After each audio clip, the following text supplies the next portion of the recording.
to go through my collection and realize I have over 100 videos on Austin St. John, it makes my head hurt. I'm like, what? How did I get 100 videos on Austin St. John? Well, for the most part, it's live stream clips. So when I do these live streams, I generate about like 5 to 10 clips per live stream. And y'all come up, I'll clip that.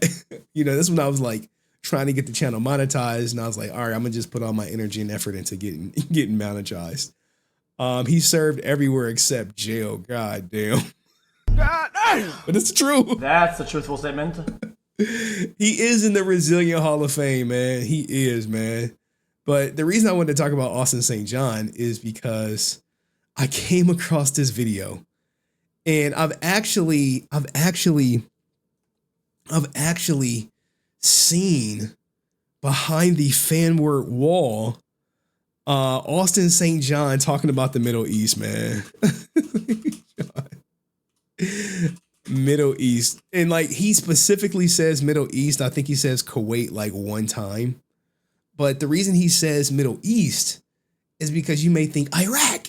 You may think Afghanistan. You're not thinking like the most comfiest base in Kuwait, where it's like, he's safe as all get out.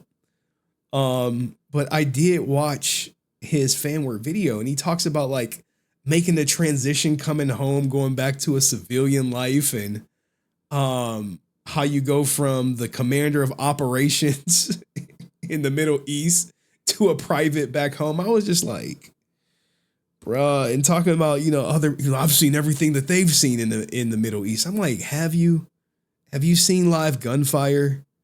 Did you carry a sidearm? And like his fans, most of them are like neurodivergent. They don't ask any follow-up questions.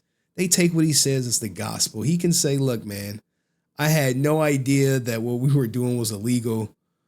And then but me, I'm like, Ninja, they just took $170,000 from you. You ain't think to report that to the police? Nope. No, not report that to the police. You thought everything was on the up and up. Yeah, man, I trusted the wrong people. Idiots believe he trusted the wrong people. People with a goddamn brain see that he knew what he was doing was illegal, and he realized he couldn't go to the cops because he would be tipping them off, even though they already knew. So fair use to this trailer, which is on like the fanword, buy a membership, whatchamacallit. I can't play the paywall and stuff, but let's just look at the trailer, guys, so you can get a hint of this goofy stuff, man.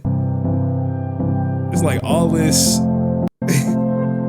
Look, all this goddamn, what are we like 10 seconds in? No content? Like, Jesus Christ. I've had a lot of brothers of mine ask me, dude, what was it like when you came home from overseas? Brothers, Ninja, he uses the same language that the military uses. And like, guys, don't hate the player, hate the game. It's worked out fucking well for him. He's made so much money leaning into his time in the Middle East for financial gain. It's low-key brilliant. Low-key brilliant. How did you transition back to the American home life, to home life itself? There were other things that I swear you would think he was like Hacksaw Ridge and the base was under attack and he saved like 50 people, got them to safety, patched them up, saved their life. In reality, someone said he was an EMT handling out Band-Aids in Kuwait. I had experienced on another contract that I had overseas before I even went to Kuwait that really, really blasted me. Overseas where, man? He's always been a civilian, right? Right? All my military people and who know, like Cayenne, Chef Maku, Answer 06, no, he's always been a civilian. So, but he does this like where he kind of blurs the line between like, he never says I was in the military, but it's like I was in the Middle East. I was a captain here, chief of operations. I saw everything that they saw, IEDs, all this other stuff. And, leaving base was no man's land. I'm like, Ninja, has anyone even seen a fucking picture of this guy overseas? Not saying he didn't do it, but to be so proud and boisterous about your time in the Middle East, where's all the pictures, the photos of you and your brothers? Did you have to go through any vigorous training to go over there? Nope. And It's hard to let some of those things go. I was overseas 4 years, and it was a big transition for my family to have me home. One of the best pieces. Bro, you was not going for 4 years straight though. He acts as if he wore a uniform. Shit. But see, like, only like experienced veterans that's not like neurodivergent will think to ask those questions, right? You know, I do think his large fan bases, you know, not the sharpest knives in the box, and he knows it. I know it. We all know it. I mean, we fans. It's all good. Of advice I got prior to coming home. A buddy of mine managed to talk to me. He's like, look, dude, I went overseas. I started as a basic medic, promoted to captain, then I got command captain, and then I was acting division chief. Gosh, man. I just see him as a complete fraud. But, you know, maybe I'm biased. So anyway, we do have this that we could definitely fair use it. Where is it at? Here we go. His time as an EMT in the Middle East. Well, here we go. Mr. John, first and foremost, I'm pretty sure you've heard this from everyone, but as a fan of Power Rangers, I want to say thank you for helping shape all our lives. And if it wasn't for you, we probably wouldn't be here today. Thank Ninja, man. you, brother. I mean, I guess. With that said, my question is, what was it like working as an EMT in the Middle East? See, Middle East. Hey, just say, look, man, I was at Kuwait. It was a nice base, very, very safe. Never been attacked there. Never saw live combat fire, stuff like that. I wish he would just be open and honest, but let's hear his heroic take. Well, EMT, you have to understand that's a prefix. It stands for emergency medical technician. It's what follows the EMT that gives you a distinction or a level of training or really a level of responsibility that follows it. So EMTB for basic, which is entry level, with a national certification anyway, for a national registry of EMTs. And then you could do intermediate. Intermediate has gone away, and now you go to paramedic. Paramedic is the highest cert that national registry will give you, at least currently and for quite some time. I started out as an EMTB, went through lots of training, lots of experience, got my paramedic, and ended up, after a lot of other types of training, tactical training, and just because you get your cert, that's actually tactical training. Oh God! the day you really start your education. Maybe I'm a hater, man. Maybe I'm an Austin St. John hater, but I'd be like tactical training. Just so you know, I ended up overseas, and I got to work with Army, the Corps. I got to work with Air Force. I even saw some coasties down at Kuwaiti Naval Base. So Navy, I got to work with everybody. And, you know, not always in the best of times for the people I was working with. And whether it was here in the States or whether it was overseas, it was pretty intense.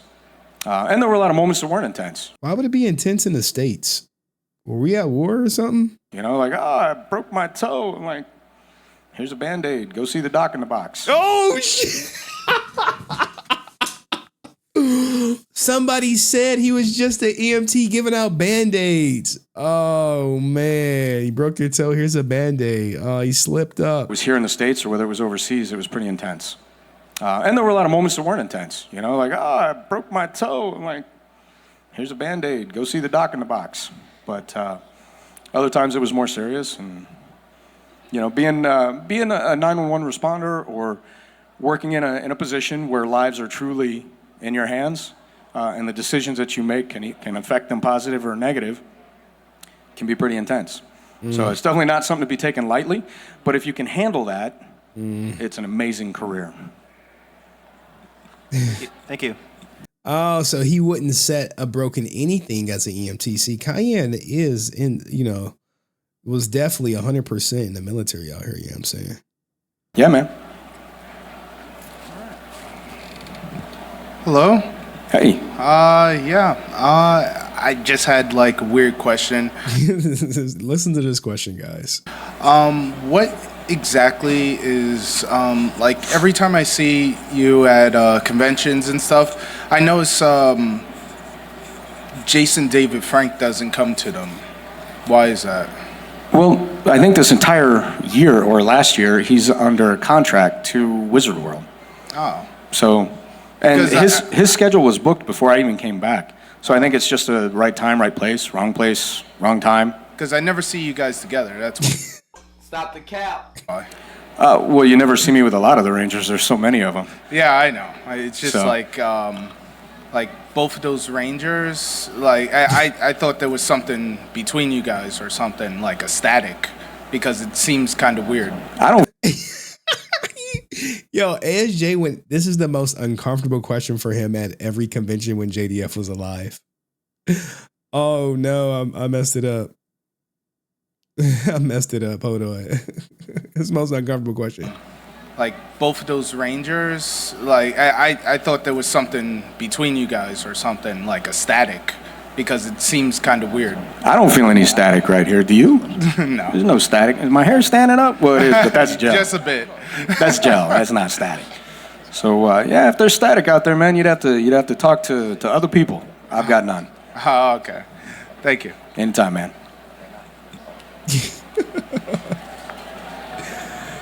Was there anything that I mean, we could.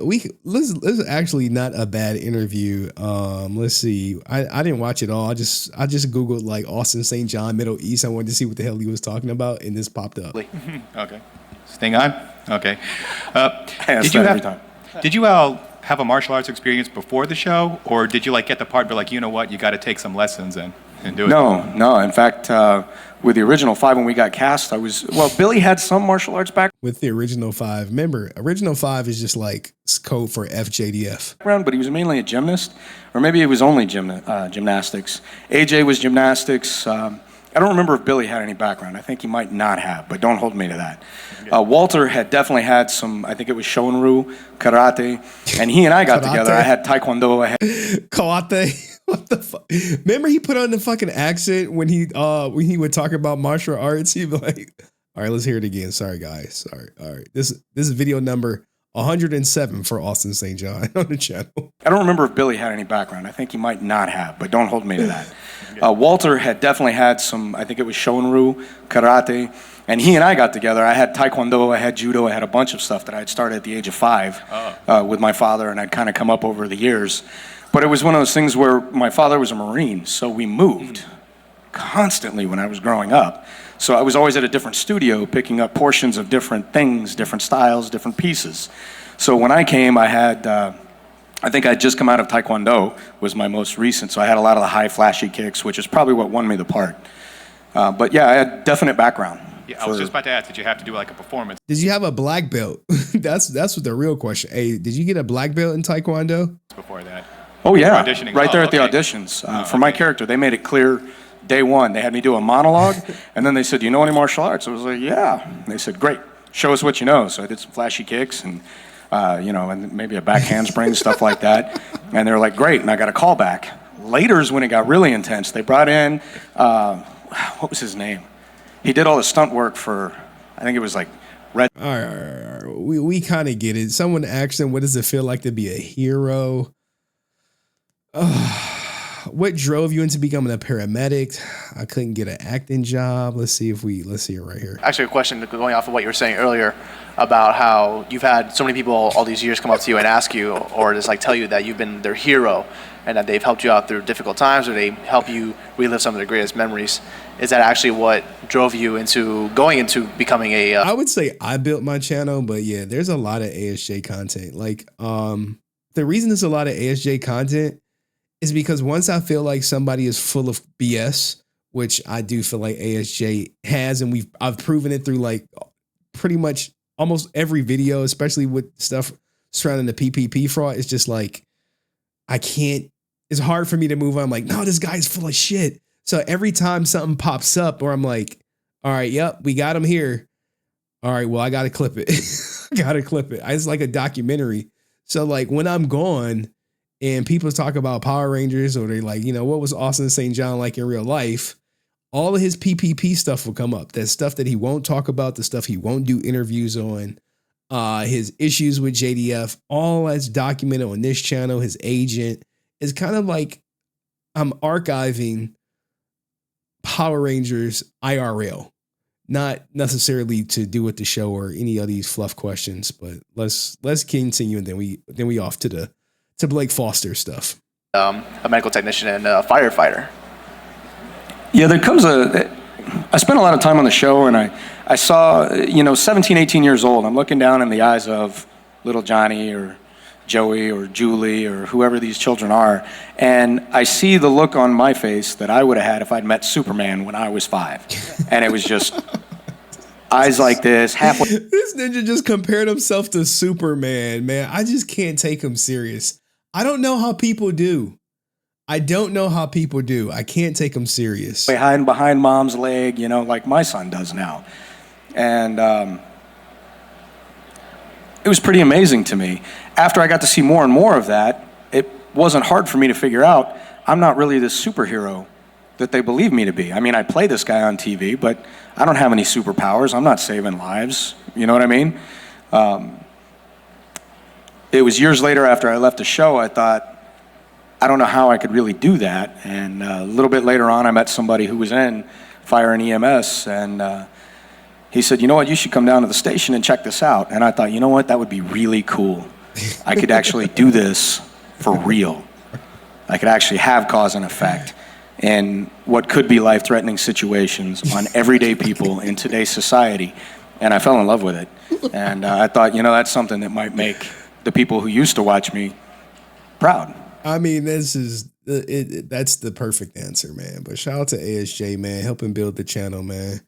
We appreciate you, man. We looking forward to your sentencing. I'm looking forward to you becoming a convicted felon. And yeah, man, just stop all the capping. Stop the cap. I would love to get an Austin St. John interview. I know it would never happen. But Austin, if you or Mel or Susan or even Zach Taylor McGinnis bitch ass, we would love to, get you in the Lion's Den and just ask you some very softball questions. All we do is softball interviews over here, man. We all about the fluff.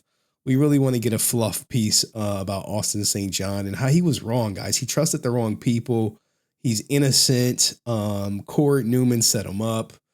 All that good stuff. Michael Hill, Andrew Moran. They tried to paint him a patsy, man. It's unfortunate because Austin St. John is an American hero. And I see people trolling him in the chat saying he ain't even saving donuts, man. That's horrible. That's horrible to say about somebody like Austin St. John, as decorated as he is for his time that he spent in the Middle East. He's meddled up, yeah, I'm saying. Like, look at all this valor right here. That's how some of these people be in that interview, man. It's just wrong, man. People are treating you wrong and shit.